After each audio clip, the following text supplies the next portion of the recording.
Good morning, or depending on when you're watching this, good afternoon, good evening, or good night. My name's Ross, and as always told, out of Voice of Radio. So today, well, it's Sunday. So we are continuing our look at the complete history of the Pokemon trading card game.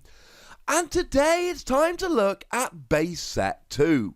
And just a quick reminder that although this is not the most popular of my video series, I do get a lot of requests for it, so you know the deal. As long as you keep spamming it as you have been, and oh my goodness, you guys have been, you guys are awesome, I'm going to carry it on because it's clearly something that you guys are asking me, you know what? Keep it going, Wassy. So, you know, click that like button. Now, at the time when Base Set 2 came out, a lot of the players, a lot of the collectors weren't happy about it.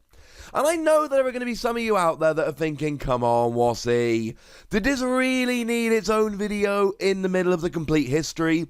And I did sit down yesterday, I had a good think about this, and yes. The answer is yes. And there are a few reasons. Now, first of all, the Fossil expansion was released in October 1999. The Team Rocket expansion would not be released until April 2000.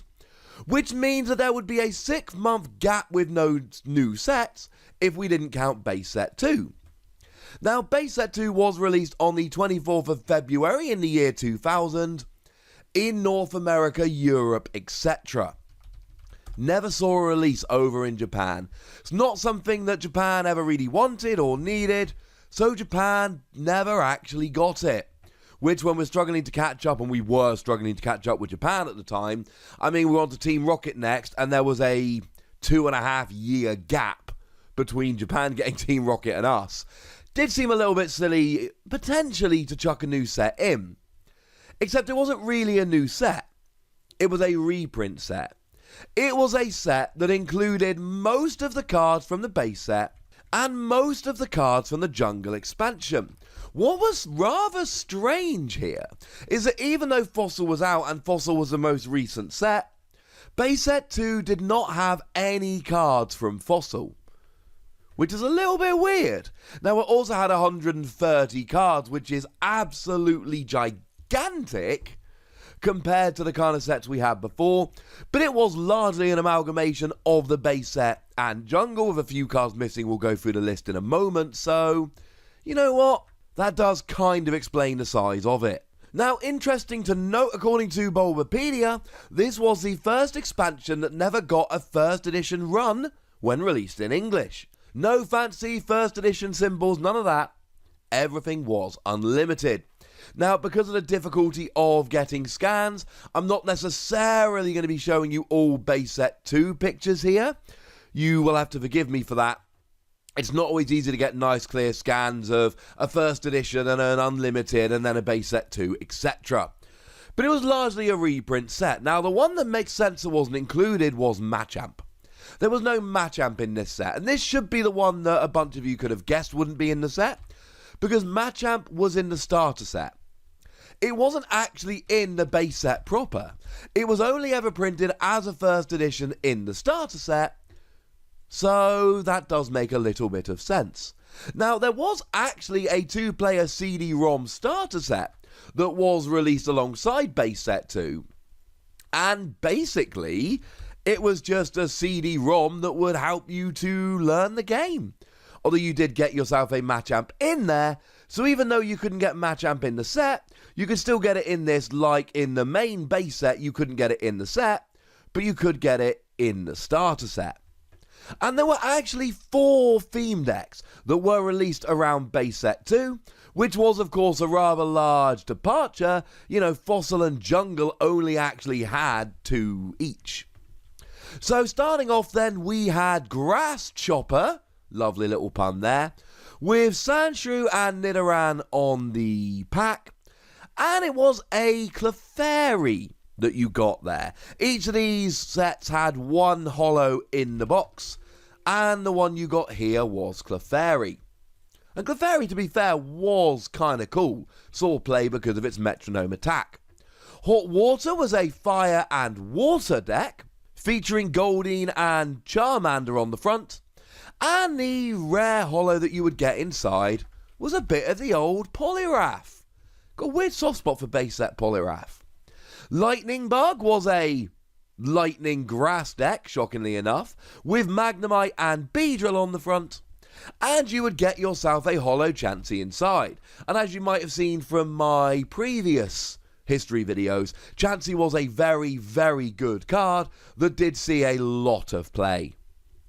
And then finally, Psych Out was a Psychic Water deck featuring Drowsy and Seal on the front, with a holo Wigglytuff on the inside. And Wigglytuff was absolutely huge, it was fantastic, it was phenomenal, it was really good. What I will say is, we had some really nice trainers in here. Grass Chopper saw energy removal, super energy removal, plus power and gust of wind. Hot Water did see a Pokemon trainer as well as some of the others. Lightning Bug, well, I don't know anything new, but it did still have some of the other stuff in there. And Psych Out actually saw a copy of Computer Search in there as well. So suffice to say, there were some really nice trainers in here. These were very much worth picking up back in the day. They had good trainers in, and although not all of the holos were super amazingly great, some of them were absolutely worth picking up. And there was one other card that came around in base set 2 that wasn't actually in base set 2. It was a Top Deck Magazine War Turtle promo. And this holds a very special place in my heart because I had this promo. It was so cool. Now, Top Deck Magazine was a trading card game magazine that was released back in the day. It was only in America, but I had a shop near me that would import it. Weird, because I live in a little seaside town, or I did back then. And you just got a free War Turtle that was stamped with the Wizards of the Coast logo. It was very, very cool. You didn't need it. It was just a War Turtle. It was just your ordinary, everyday, run-of-the-mill base set War Turtle. But oh my goodness, it was fun. Now, because base set 2 was a reprint set, we didn't see any new cards. There was not a single new card in the set. This was an opportunity for players who hadn't got enough base and jungle to get some of their base and jungle cards. And it had all of the metagame staples you would need. It had energy removal, it had super energy removal, it had gust of wind, it had computer search, etc.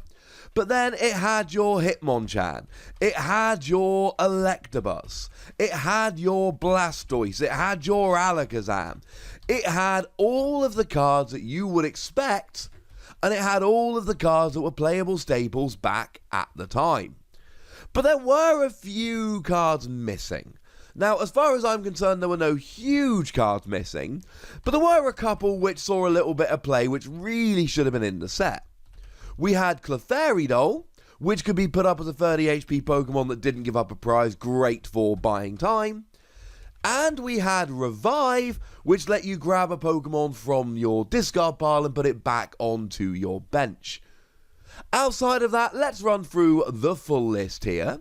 So from the base set, we also didn't have Porygon, which makes me so sad. Porygon was my absolute boy until Mamoswine came out. He was very much my favourite Pokemon. And to be fair, the one from base set was an interesting card with which you could do some interesting things. We also didn't have Coughing. We didn't have Ponyta. They weren't hugely important cards. We didn't have Devolution Spray. And we didn't have Pokemon Flute, which is all very sad. Over in Jungle, we didn't have Electrode, but it's worth pointing out that the good Electrode was the one from base set, and that was in the set. Weirdly, considering their popularity, we didn't have Eevee, and then there was no Flareon, no Jolteon, and no Vaporeon. Again, the Eevees have always been very popular, leaving them out seems a little bit weird. There was no Gloom, there was no Vileplume, there was no Oddish, although to be fair, if you're going to leave out the entire line, you might as well leave out the entire line, rather than just leaving out one of them. There was no Primeape, or Mankey. Again, we might as well leave out entire evolution lines. And I already told you Ponyta wasn't in, so you probably could have guessed that Rapidash also wasn't in. Rapidash incidentally did see a fair amount of play. Stomp 20 damage, plus 10 on a coin flip for a double colourless was alright back in the day. That was one of the bigger losses. And super weirdly, we didn't get the second Pikachu. So in Jungle, there were a couple of cards that got their first reprint, including Electrode and Pikachu. And it seems like they just wanted one, so they left out an Electrode and they left out a Pikachu. Like I say, the Pikachu's much of a muchness, but it is good that they included the good Electrode. So there we go, ladies and gentlemen. Base Set 2 was not the amazing powerhouse set we were hoping for. It was a 4th expansion, and we'd already gone to a reprint set on just the 4th expansion. The good news is the next one to come out would be Team Rocket, and Team Rocket was a very, very nice set indeed. But for now, ladies and gentlemen, I would like to know your memories of Base Set 2. Were you playing back then? Does this set have any memories for you? Did you like it when it came out in the day? Did you see the point? Go nuts in the comment section, but please remember the rule. Be nice, would you? Now, this is one of these complete history videos, so you know the rule with these. Please spam that like button, because when the views aren't as good as I would hope for some of them, when the like button gets spammed, it definitely makes me want to carry on this set. And judging from the feedback from some of you guys, you want me to carry on with this set. So like this video, subscribe to this channel, follow me on Twitter at TheWazzy, and Twitch for some live action at twitch.tv/PTCGRadio. If you want to support the channel, get some bonus podcasts and all that good stuff, head on over to patreon.com/PTCGRadio, where you can do exactly that. And please do make sure you're checking out youtube.com/WazzyPlays, where you can find out about a whole bunch of games that don't have Pokemon in, but are still pretty gosh darned awesome. But by far the most important thing, as always, look after yourselves till next time, would ya? Thank you very much for watching. My name's Ross, and you've been watching PTCG Radio.